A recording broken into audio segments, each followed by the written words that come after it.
క్రీస్తునందున్న పరిశుద్ధులందరికీ ప్రభువైన క్రీస్తు నామంలో శుభాభివందనాలు. దేవుని ప్రేమ ఆధ్యాత్మిక కార్యక్రమానికి స్వాగతం. ఏప్రిల్ 29 కొరకు సిహెచ్ స్పర్జన్ గారు వ్రాసిన ధ్యానం చదువుతున్నాను, వినండి. కీడుకు ప్రతి కీడు చేసేదని అనుకొనవద్దు. యెహోవా కొరకు కనిపెట్టుము, ఆయన నిన్ను రక్షించును. సామెతలు 20వ అధ్యాయం 22వ వచనం. ఏ విషయంలోనూ తొందరపడకు. నీ కోపాన్ని చల్లార్చుకో. నీ మట్టుకు నువ్వే పగ తీర్చుకోవడానికి గాను ఏ మాటలు పలకవద్దు. ఏ పనినీ చెయ్యకు. నీకు నీవే కర్రలు తీసుకుని నీ యుద్ధాలు నువ్వే చేసుకోవటం అంత తెలివి తక్కువ పని మరొకటి లేదని నువ్వు తప్పకుండా గ్రహిస్తావు.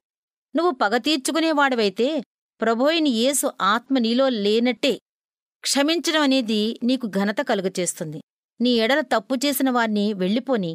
నువ్వు అనుభవించిన ఆ గాయాన్ని మాటిమాటికి తలుచుకుంటే, పగ తీర్చుకునే తలంపులను రానిస్తే అది పాత దెబ్బలను మళ్లీ రేపుతుంది, కొత్త గాయాలు కలుగచేస్తుంది. క్షమించి మర్చిపోవడమే మంచిది.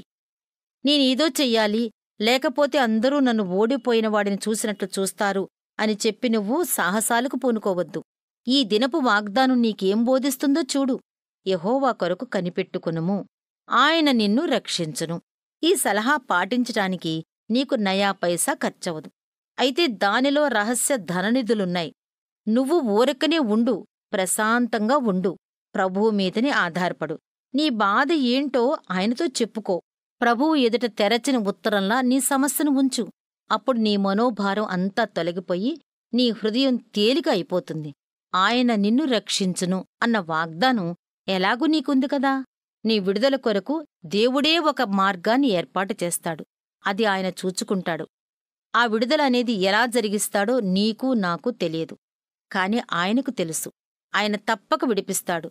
రోజూ ఈ చిన్న చిన్న గొడవలు నీకెందుకు? అంతా ఆయనే చూసుకొని. మురికి మనుషులతో మలయుద్ధాలు చేసి వాళ్ల మురికిని అంటించుకోవటం కంటే ఆయన నిన్ను రక్షించడమే నీకు మంచిది. ఇక కోపాన్ని విడిచిపెట్టు. సమస్త జీవులకు న్యాయం తీర్చే దేవుని చేతికి నీ వ్యాజ్యాన్ని అప్పగించు.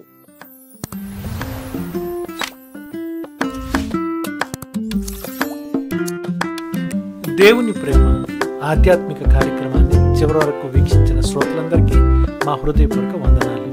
తిరిగి మళ్ళా రేపు ఉదయకాల సమయంలో కలుసుకుందాం. అంతవరకు సెలవు. May God bless you.